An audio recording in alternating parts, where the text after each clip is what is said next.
holding this press conference in English with respect to all the foreigners who are here today. So thank you very much for coming.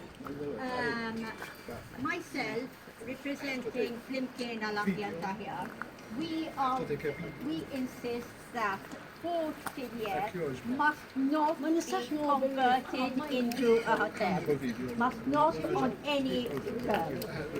It is not appreciated that Forti Tigné is one of Malta's two most outstanding fortifications. Because it is quite a modest looking fort, we don't realize its value. This fort led the way through a transition between Baroque military architecture and the more modern polygonal forts that started to become the norm all over Europe and later the world. Therefore, this fort is a groundbreaker designed by Antoine-Étienne de Troussard. It was imitated all over the world, and we cannot have our communal civic heritage debased by being turned into a hotel. Now, no matter what is, we are told that minimal damage will be done and that there will only be a few bedrooms. This will not be the case, because invariably there'll be accretions that spring up around it, more blocks behind, or entertainment, not to mention the disturbance to the residents the moment they start holding parties around the fort. We have had enough of noise in Sliema, noise in Malta and particularly in Sliema. Now, the Forti Tigné is scheduled grade 1 by law. This is a law. It isn't an option. And it isn't up to planning authority to waive it because it is part of the Heritage Act. And the Heritage Act says that in reference to grade 1, buildings of outstanding architectural or historic interest that shall be preserved in their entirety. Demolitions or alterations which impair the setting or change the external or internal appearance, including anything contained within the curtilage of the building, will not be allowed. Will not be allowed. Punto e basta. So we are not going to accept any Joseph Bortelli coming along and saying that this will be turned into a hotel with minimal changes. And what's more, there are the constitutional obligations of the state which provide, Constitution of Malta, Chapter 2, Clause 9, the state shall safeguard the landscape and the historic and artistic patrimony of the nation. Therefore, any change to this fort other than for heritage value will be a breach of the Constitution. Forti Tigné is a national heritage asset, not a commercial commodity. This is what FAA stand on this. This grade 1 status places total limits on interventions, and the conversion would undermine its integrity, setting, and public value. Public value also as part of Malta's identity. Malta's identity has been eroded, and we say not more. Hands off for Tigne, because this change would be incompatible with the state's constitutional role as guardian of national patrimony. Now, so we call on government to refuse any transfer or development that compromises this integrity. Now, we also urge government to take on a transparent, very important, a transparent participatory approach involving heritage NGOs and civil society in determining the fort's future. We've said it already, we are in favor of the fort being handed over to an NGO, and we maintain that all along. The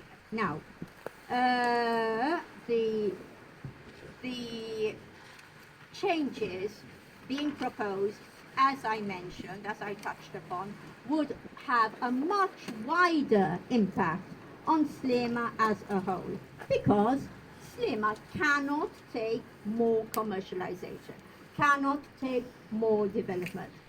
Already in 1992, MEPA at the time had declared in its draft North Harbours plan that Sliema and St. Julian's were approaching their limits to carrying capacity. We know that. So, since 1992, we've seen a continuous onslaught, taking this carrying capacity completely beyond its limits. So we say no more, no more. Alarmingly, in the last 10 years, since 2015, the Planning Authority has granted 225 permits for touristic development in Malta, in Sliema, 325 in St. Julian's, and wait for it, 370 permits in Valletta. 307 in Valletta. Now, I need to add what I didn't mention before, that this jewel, this unique jewel of Maltese and world heritage, is the only part of Sliema that is to be included in the Valletta World Heritage Site Buffer Zone. This is to become part of the protected buffer zone relating to Valletta's fortifications. Therefore, that is an added reason why it can't be touched and why it is of such importance to Sliema, as I said, as a groundbreaking fortification in the history of military engineering design. Now, going back to the wider picture, Sliema's 1.3 square kilometers is already the densest residential area in Malta. However, when we are given the population statistics of 24,000, we need to keep in mind that in summer that sum doubles. It clearly doubles in August, and we have discovered that in Sliema there are no less than 854 hotels and tourist accommodations of different sorts. 854 in the space of 1.3 kilometers. This intense development is having a huge impact on the quality of life in Sliema and St. Julian's, 704, and Valletta, where there are an incredible 536 touristic accommodation units between hotels, boutique hotels, and short-let accommodation.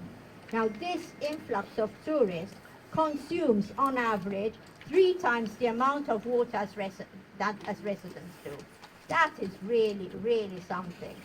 And it's having a huge impact on communities in terms of noise, construction to build all these hotels, and anyone who lives along the Strand knows that at the moment life is unbearable, with hotels being allowed to continue their construction right through the weekend, including Sundays, and even into the night. Even at night, construction is carrying on. The din is having a real impact on the health of Sliema residents, and this is being ignored.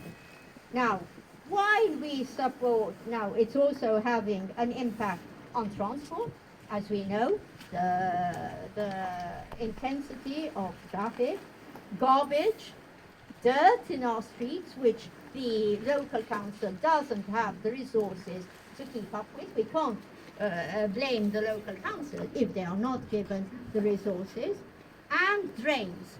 Drains is a big issue. I remember one of your resident neighbors, an elderly gentleman living near you, used to tell me, whenever I see cranes, I think drains. The drainage system is totally not able to keep up with the pressure at the moment. We have that from the drainage department.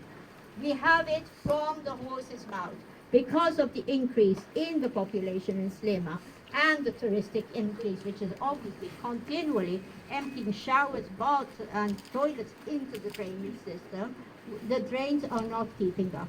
So, and yet, while we really appreciate MTA's declared intention of turning away from mass tourism towards quality tourism, with respect, we have to say, we've been hearing this for what? For how many years? 20 years? And yet, the planning authority keeps on churning out permits for 3-star hotels. We have listed, we have documented, Flimkien al-Ambjent Aħjar, with the help of Sliema residents, has documented the 50 main hotels in Sliema. Out of those 50 largest ones, 30 have been built in the last 10 years. And most of them, the vast majority, are 3 stars. And the permits are still going out for 3-star hotels. So how can they tell us we are going to stop and go for quality tourism if the permits are still going out? I know that MTA does not control permits, the planning authority does, but there has to be unison on this, and the MTA does have a voice. So we call on them to take positive action. You can't have quality tourism in an area that is deteriorating so fast. In terms, again, I mentioned noise, garbage, and construction. So I won't keep you much longer. We again reiterate that FAA needs your support on these, and I will hand you over for a few minutes to Matthew, to SliemaResidentsAssociation, to say a few words about the walkway. The opening of the walkway. Hello. Hi. First of all, thank you all for coming today. We're obviously a nice sunny day, so the weather is not too bad. As you all know, as you all potentially walked through the passage, you obviously couldn't enjoy the view and the view of Valletta properly. You had to pass through the buildings, to the residential area, when you could have obviously passed through the passageway. Today we obviously have a problem where MIDI are saying the government has to fix the walkway, and MIDI government are saying, basically government are saying the MIDI has to fix the walkway, and MIDI are saying government. So they're actually blaming each other. We obviously not really interested who has to fix it, but we want it fixed. This is not something that is for Sliema only, but for Malta as a household, and even for the guests and tourists who arrive. So we obviously want that this is fixed ASAP, as quickly as possible. And this is one of the only walkways that we have in Sliema where we can actually enjoy the view of Valletta, and obviously at an elevated space as well. So hopefully we can, together with a bit of pressure, we can obviously get the walkway open. I thank you very much for your time.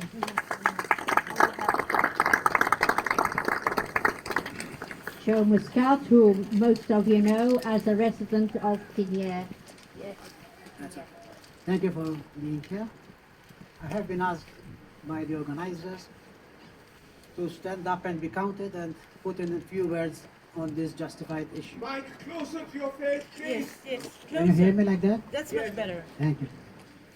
Well, I'm putting up my stand first as a Maltese citizen, secondly as a Sliema resident who has moved into Tigne as one of the first residents over 18 years ago, and as a building services consultant engineer for the last 50 years, who over 50 years have designed a large number of hotels all over Malta. Boutique hotels in Valletta and boutique hotels in Medina. I'm using this press conference to tell the proposed developer that contrary to what he stated in the press, to convert Forti Tigné into a boutique hotel, he cannot do it with minor modification, but he has to strip it down from its internal architectural heritage to accommodate his lavish bedrooms, bathrooms, shafts, public areas, air conditioning, ventilation, and 17 other services that go with a boutique hotel. We call on the government, who has the power and the means to stop this issue and to fulfill the commitment made by the same Prime Minister over the last few weeks in all social medias that this project will never materialize. What are we doing with our heritage? Just look over the Grand Harbour, which is a World Heritage City. You can count 6 tower cranes. Those are 6 different projects breaking into the heritage architecture of Valletta palazzos, built by master architects, master masoners, with natural lighting, natural cross ventilation, a water gravity system from Rabat to Valletta, an automatic water distribution throughout Valletta, an automatic delivery water to each and every palazzo. What are we doing to that? Destroying them to turn them into boutique hotels for the benefit of a couple of developers. Yeah. We call on the government, stop this. We call on the government, stop this disaster of our heritage. We are standing here in this press conference between 3 fortresses built by our ancestors to safeguard our Grand Harbour, our Marsabishetto Harbour, and not to turn them into hotels. These were designed as fortresses, and that's how they should remain for all of us. Yes. We call on the government to stop this overdevelopment. As Sid was saying, just 1 kilometer across the sea there in this trend, 1.5 kilometers of road, 5 minutes walk. There are 65 catering outlets, over 10 hotels, and yet you can count 12 tower cranes, building another 4 hotels and thousands of €1 million pigeonholes. Please, stop this overdevelopment. We can't take it anymore. It's choking us all. We call on the government of Malta to give back this ring road to the public. This ring road along the foreshore of Tigne has been closed for 25 years. No, you heard me well. 25 years, not 25 days, 25 years because of development. After 25 years, there's still development going on the exit to Kusisana. This road has been closed uselessly for 25 years just for the restoration of Forti Tigné, which occurred years ago, and now, since last year, they have even closed the entry from Tigne Point, from Tigne Sliema, because of an €100 repair work, which neither the government nor the developer wants to take responsibility. This road has to be opened. It has to be enjoyed by the public. It is the public bylaw, where the public can stroll from Pietà up to St. Julian's, one of the nicest foreshore walks practically in the whole world. We call on the government, finally, to ensure that in the agreement being set up with the developer to walk out of this 99-year lease agreement, the agreement will ensure that Manuel Island is returned to the public in its pristine stage to be transferred into a national park, as he promised. We call on the government to ensure that this agreement will ensure that the developer will attend to all his obligations towards Tigne Point, which is a fully developed project, except for some minor obligations from the developer to Tigne Point. We call on the government to solve this issue of repair work immediately and open the road immediately. We call on the government to ensure that the 3 heritage areas of Tigne Point, namely Fort Tigne, the Gun Battery, and the Anglican Church, are all returned to the public intact, restored, without any commitments to third parties. Thank you for hearing us out. And finally, a few words from Mr. Philip Moorman, who is also a Tigne resident, but on the other side. Thank you very much. And thank you for being here, to supporting the effort to preserve Tigne Fort as a pristine heritage site. I'm not going to repeat everything, much has been said, but I would like to emphasize a little bit the uniqueness of Tigne Fort and why it has to be preserved as it is, because it is really unique for Malta, but also for the world. And as one supermarket says, when it's gone, it's gone. So this fort, as Ms. Vella said, looks very modest, but it was a revolutionary fort when it was built at the end of the 18th century. And it is still very much intact and pretty well restored. And so that's why we have to preserve it in the details. What looks like a lawn which goes around it is a glacis, which was an essential defensive work for musketry to shoot down. These glacis are countermined, which means there are tunnels underneath, which still exist, which were supposed to be used to be blown up if attackers would approach. And the fort has, in the ditch, still the counter scarps, which are counter defense works, which you basically never see in the world, and which in the other fortresses in Malta are also not well preserved. So, and the restoration work that has been done on this fort has been pretty well done. So it would be a disaster if we let this go asunder, if we let this be modified. It has to be preserved really in the details. That's not even only here, even at the waterfront, there are defensive works of the Second World War, a boom defense, which is still there. All of that is part of the heritage site and of the UNESCO site, and all of that should be preserved because, again, these are things which you do not see elsewhere in the world. And that's why, as Joe has said, modifying this might sound pretty modest. No, if you start modifying this, you destroy it. And right now, it is how it should be and how it should be preserved. Historically, this fort is also pretty interesting because it's the only site of the Knights which fired back at the Napoleonic invasion. So even historically, this is an important site. So that's why we all are in favor of preservation as a pristine heritage site. There is one proposal on the table which I think checks all boxes for the Maltese population, for the government, and even to make the developer whole. So go for it, I would say. And I will conclude by also supporting that the walkway, which is a beautiful walkway which has been built, is suffering from lack of repair, is currently probably dangerous.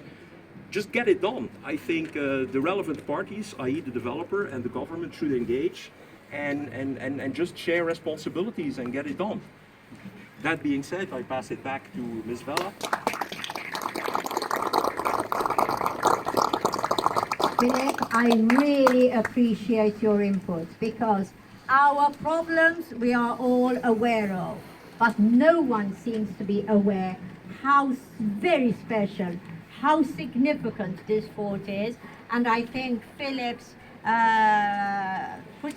Philip's outline really brought it home to us. Thank you so very much. And I thank those who came, not just the public, but people who are very busy and very taken up. And we have here Arnold Casola and Mark, we have Albert Buttigieg and Katja, and people that we have several representatives of Sliema Council, Anton De Bono, yes, Anton De Bono, David Sola, and I spot the mayor back there, Mr. Pillow. So if I missed out, Graziella, oh, Graziella behind me, okay. Thank you so very much. So we have parliamentarians here. So I thank you all, so from both sides, parliamentarians from all sides, both the main parties and the smaller parties are in unison on this. So we really now need to see action on government's part to get MIDI to fulfill its duty, to have that gate and bridge repaired and open. Now, as regards the part which is a public walkway, now it is part of our legislation that these public walkways have to remain open to the public. especially the walks along the coast, because the coastline is public property. And in that sense, I was just told, just before we kicked off this press conference, that we are going to walk the public walkway. Finally, after 25 years, we are going to, as a symbolic statement of our right to the public foreshore. I invite you all to join us. What you have been deprived of all these years, let's do so. Let's go for it. Thank you.